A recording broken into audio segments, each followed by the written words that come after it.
Hi! It's lovely, isn't it? I live here now.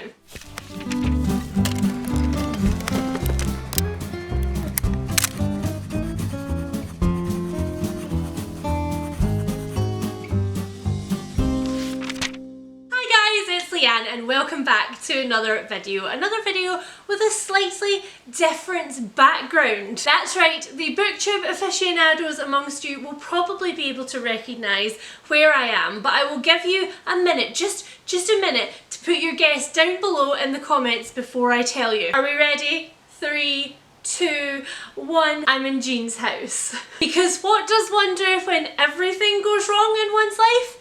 One imposes themselves on their family.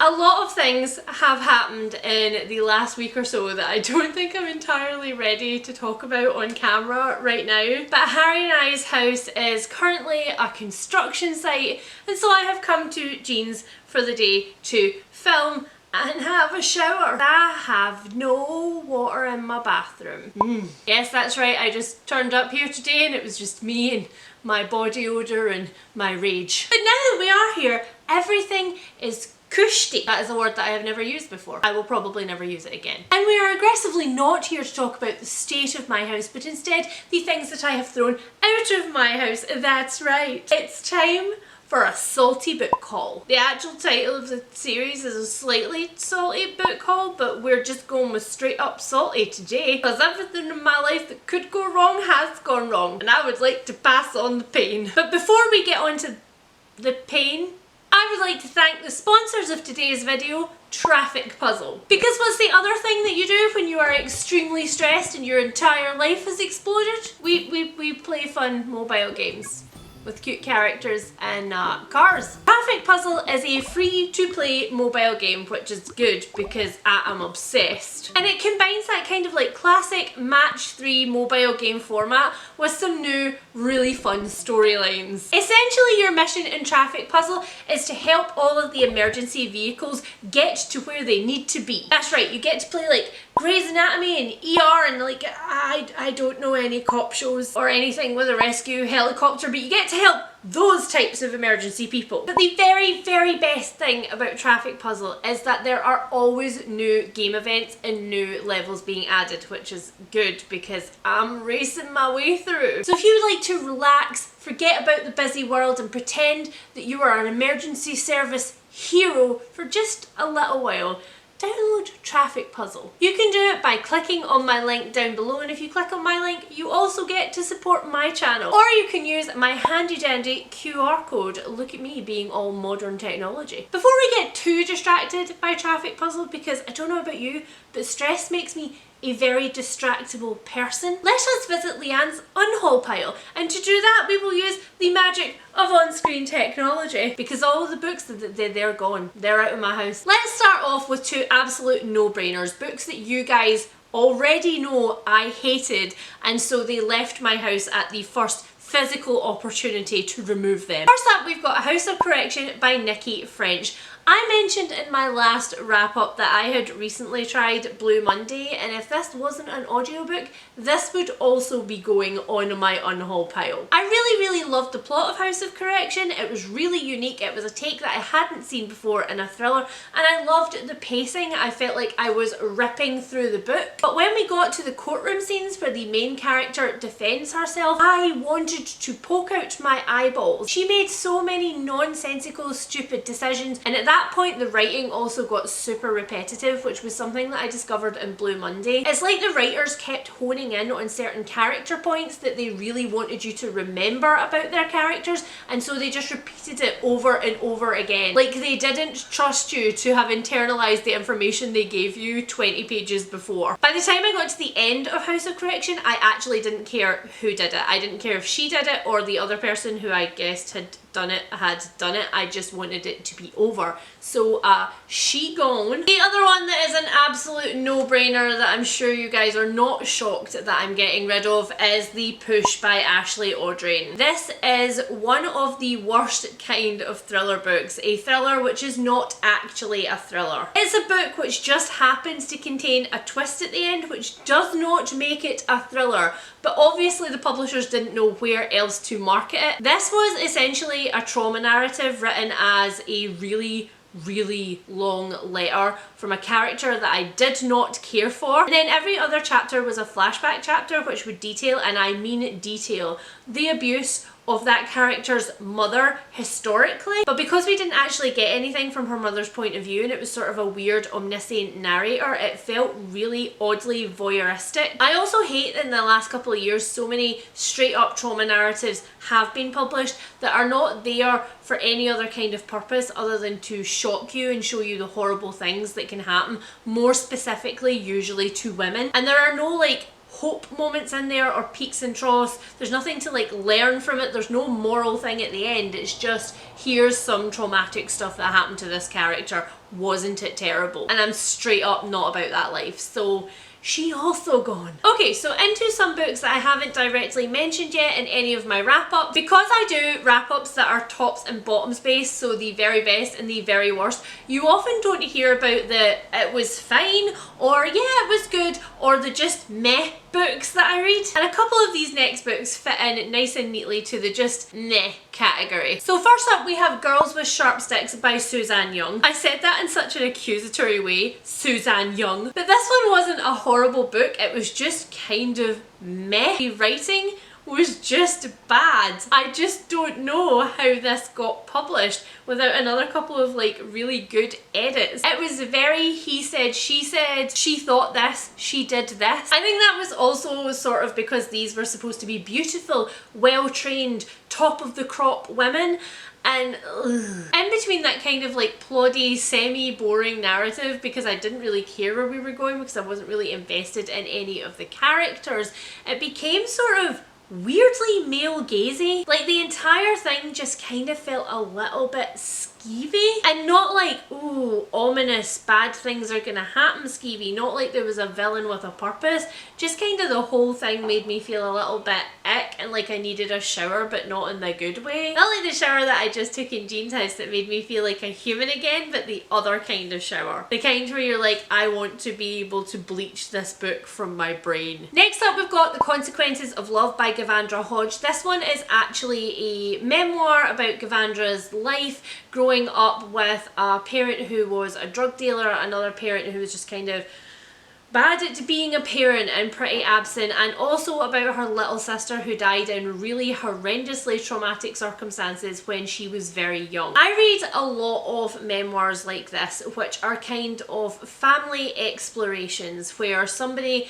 has gone through a very interesting or a very strange childhood and is looking back at their experiences and reframing them as an adult, as somebody who has now had life experience, somebody who's maybe had strange parenting and has gone on to be a parent themselves, some people who have spent years and years of therapy to try and understand and process the things that have happened to them.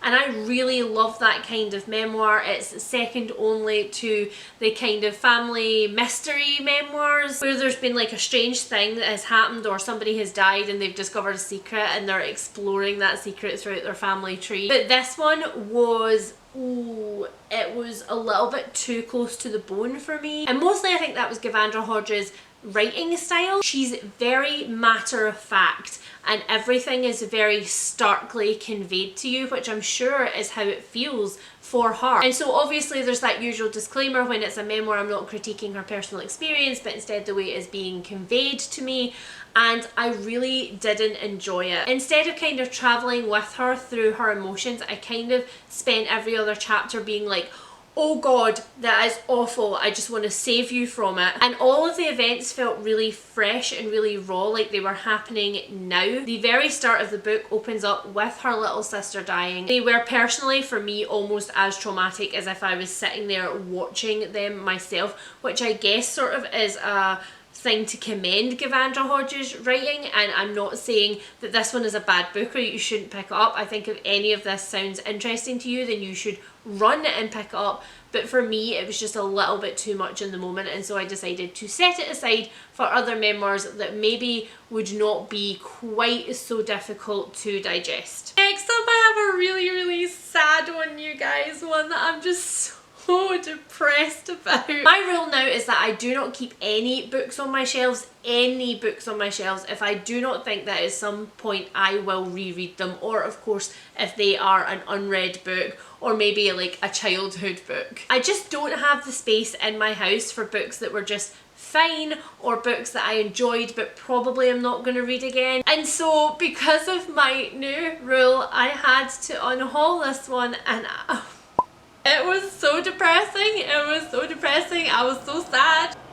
That was a very large truck. Sir, are you okay? He's struggling with that corner. The book that I had to unhaul was The Outlaws, Scarlet and Browne by Jonathan Stroud, which is the first book in his latest series. Guys, I kind of hated it. You all know how devoted I am to Lockwood & Co. It is as close to a perfect series as any series has ever come for me. It has all of the things that I really, really love. It has found family, it has ghosts, it has creepy houses, it has kick-ass women. The only things that were missing from it was like a queer storyline and a bit more of a diverse cast. But otherwise, it's fairly perfect. And I really cannot say the same for The Outlaws, Scarlet and Browne. I just felt like the world building was so secondary that I never really had a concrete grasp of what was actually going on. Whereas the world building in Lockwood is quite subtle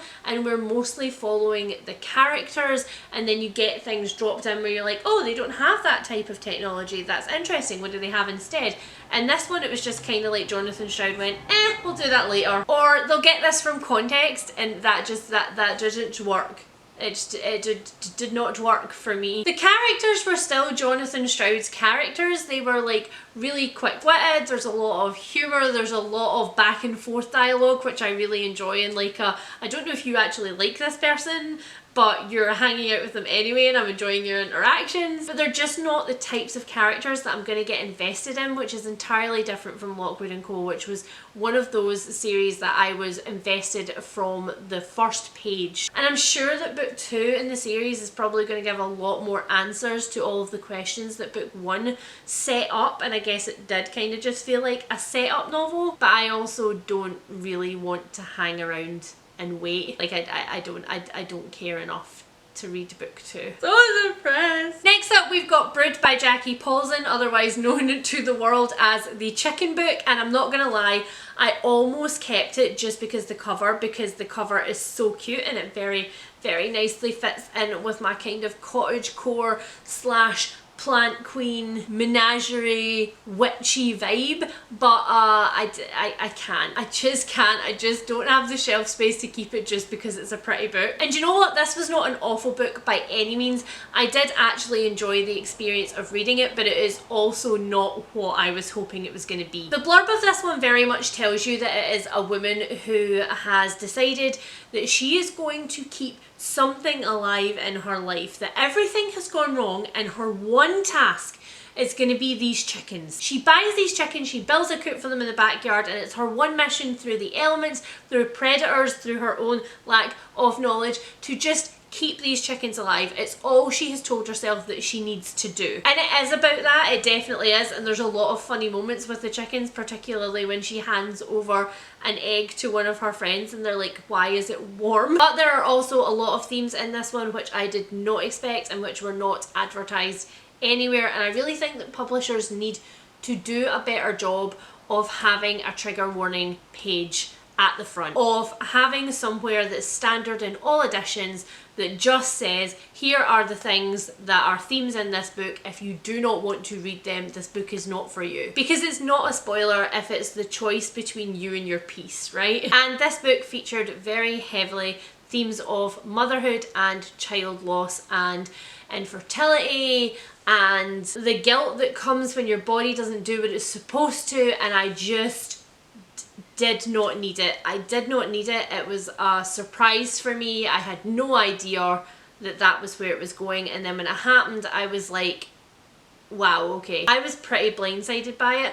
All of those themes are not themes that I exclusively do not read, but I want to know that they're there before I go in so that I can choose if I'm in the headspace to read them or not, and I was not, and because of that I was actually really angry at this book. But it's not really the book's fault, it's kind of the publisher's fault, because in giving one of those kind of vague blurbs which leaves the emotional part as a spoiler, they also managed to trigger me, and I'm sure I am not the only person who has had this experience. So although it is beautiful, it is no longer in my house. Next up, we've got People from My Neighbourhood by Hiromi Kawakami.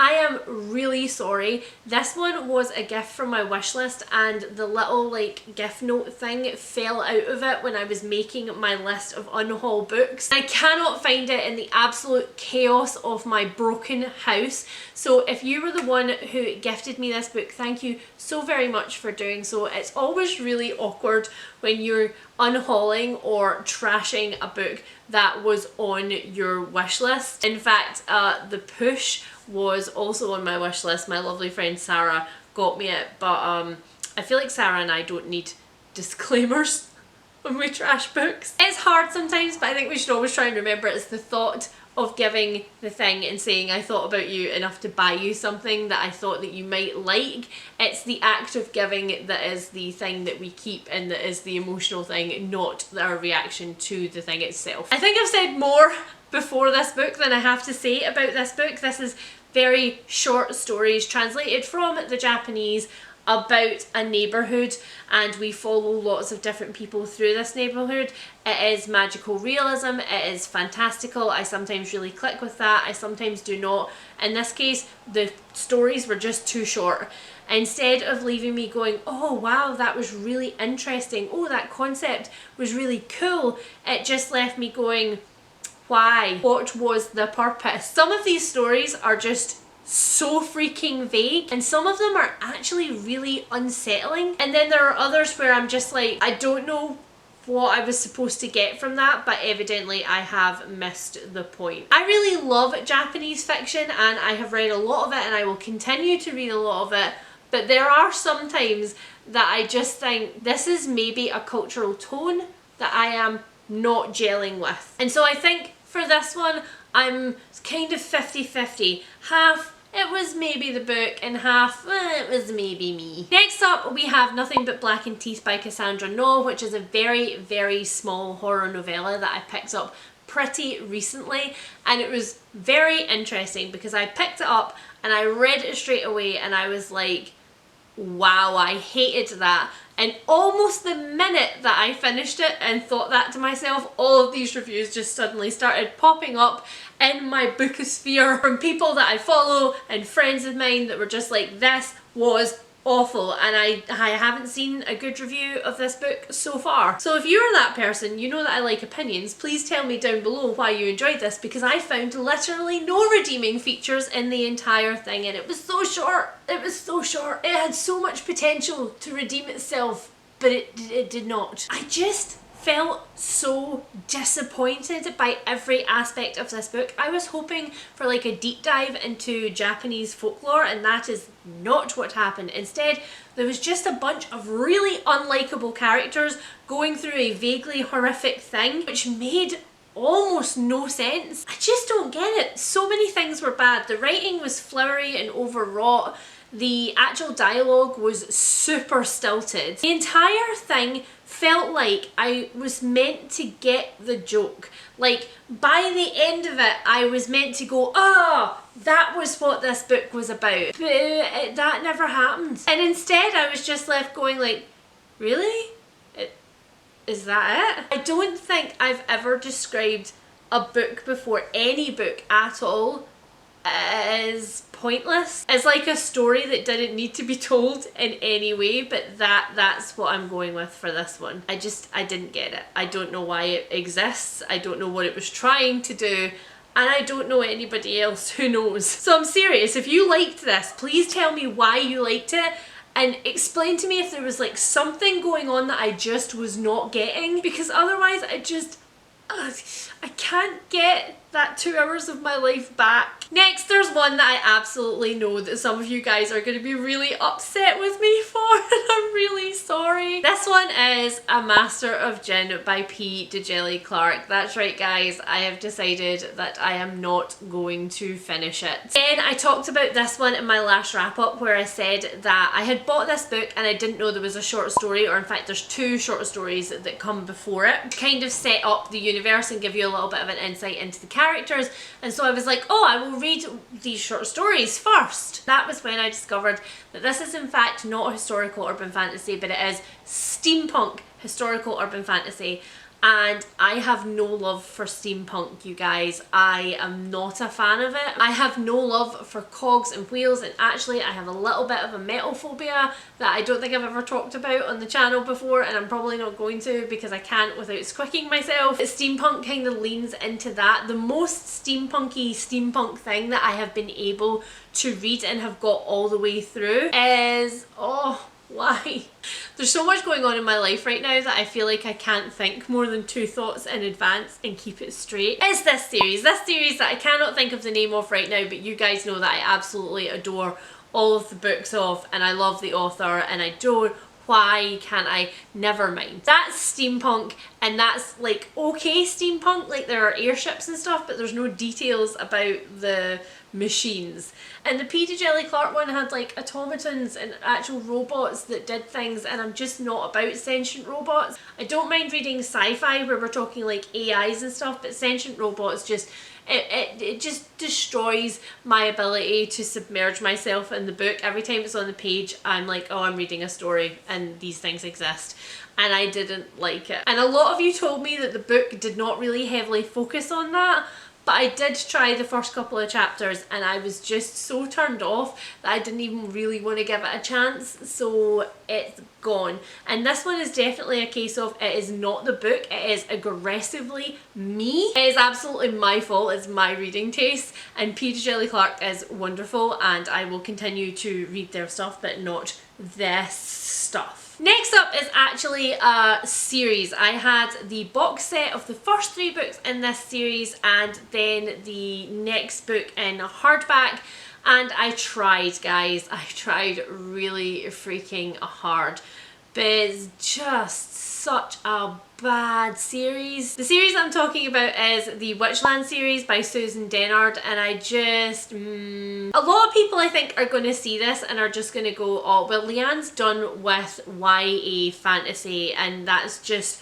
why she didn't like this one. And I'll admit I have unhauled a lot of YA fantasy recently, some that I have read and enjoyed and some that I just no longer am that interested in trying out. And it's very interesting because I watched a video by the lovely Becca, which I'll link down below, where she was talking about why a lot of YA fantasy doesn't work for her anymore and the way that the setup and the payoff happens throughout the books. And I think actually that's a lot of what I also am not enjoying. Like I feel like she articulated what I'd been feeling and I couldn't, so thank you Becca for that, and like I say, go watch that video for like a better explanation than that. But let's just say that the pacing of YA fantasy just no longer works for me, and the storyline arcs that are, especially in trilogies but sometimes like slightly longer series, the way it's set up just does not work for me, and that is part of the problem with this series. It is part of the reason why I do not like this series, but there are so many other things. For a start, all of the characters are insipid. I honestly cannot remember very much other than names and descriptions about these characters.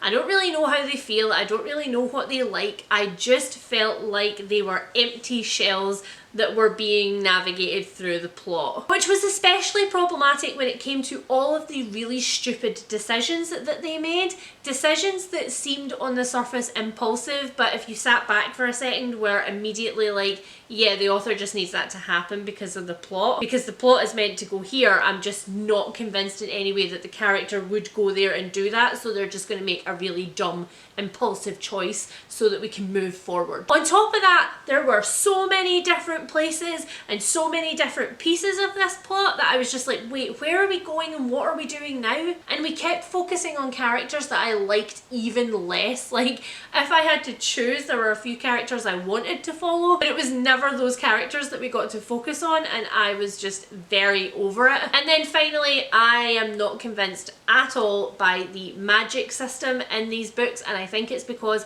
I don't understand it. I still don't understand it. I still don't know how it works. And I was like 2 books deep, and I just... Life is too short for fantasy, which does not make sense. Life is too short for fantasy that does not bring you joy. These did not bring me joy, and they will definitely bring somebody in the charity shop joy because they were beautiful hardback box set versions, which I'm also slightly salty about, but you know, we move. And then finally, we have a book that I was warned about, and in fact, Djinn warned me about this book and was like, I don't think you're gonna like this. I hated it. And guys, I also hated it. This is How to Kill Your Family by Mackie, and it's terrible. This one was set up kind of like Sweet Pea vibes, where we're meant to be rooting for a main character who is very clearly planning to kill off her family members one by one for all of the things that they've put her through in her life. And I was like, right, that sounds great. And in fact, the first page, the first couple of pages even, are actually genuinely really funny. But of course, the first couple of pages of any novel are the most revised and revised pages, are the pages that so many people have spent time making sure are gripping and will hook you. And so I often find that it's actually helpful to read a few chapters on for just a page or so to feel like if that actually translates through, and this did not. The humour in this one immediately felt less organic and like you should be laughing at this because I am telling you it's funny by like 20 pages in, and I have a really low tolerance for people telling me that I should laugh, especially when some of my favourite books in the world are like Terry Pratchett's books, which are just so filled with incidental humour and lines that you go, that was hilarious, and that you quote forever. And yeah, not every book can be effortlessly humorous, but this one, oh, you could see the effort, you could see all of the strain to make me laugh, and none of it worked. On top of that, this one is really set up where you're meant to sympathise with the main character, and instead I just thought she was super whiny. She was super whiny and super annoying, and some of the reasons that she had were not very great reasons, you know? Like if you look at Sweet Pea, which is very much the same setup, and some of the reasons that Rhiannon killed people for like squashing her bread. Same kind of setup. Oh my god, roadworks, traffic, please go away. How does Djinn put up with this? I would kill people. Also, it doesn't really follow each plotted murder and the way that she's planning on carrying it out and the reasons why. It instead just follows a lot of her incidental rantings and ravings about like society. And I think it was meant to feel like intensely feminist and very like socially aware and politically active, and instead it was just like, girl, go and rant on your TikTok in the same way you would have ranted on your MySpace page back in the day. I did not care. No, nobody cared. Nobody cared. I've heard so many people say the same thing about this one, that the character was just a deplorable human being. Nobody cares. Unless maybe you care, in which case, again, we like opinions. Tell me about it down in the comments. So that's it, guys. Those are all of the books that I have recently got rid of, and all of my very salty reasons for getting rid of them. I hope you've enjoyed me being as bitchy as I have, because it's very cathartic. Can't really take it out on my bathroom because my bathroom's pretty much as broken as it's ever going to be. So thank you to Djinn for letting me have her very comfortable couch to rant on. And remember, if you would like to sit back on your couch and take a load off, you should check out Traffic Puzzle for a completely engrossing game. An experience you shall not forget, because you'll wake up 20 hours later with really red, dry eyes going, where is the red car? Again, you can click on my QR code here, or you can click on my tracking link down below and help to support my channel. So if you have liked any of the books that I've thrown out here and you want to tell me that I'm wrong, please do that below in the comments. Or if you have also hated these books, show me some solidarity. Tell me why you hated them. If you are new here, please consider sticking around for more slightly salty unhauls in the future. I'm sure there will be many, and if you have enjoyed this video, please hit the thumbs up because it really does help my channel. I will speak to you all again soon, guys. Bye! And not only do I not have to clean up any books, but I don't have to clean up anything because I'm not even in my own house. It's great. I should come here and film all the time.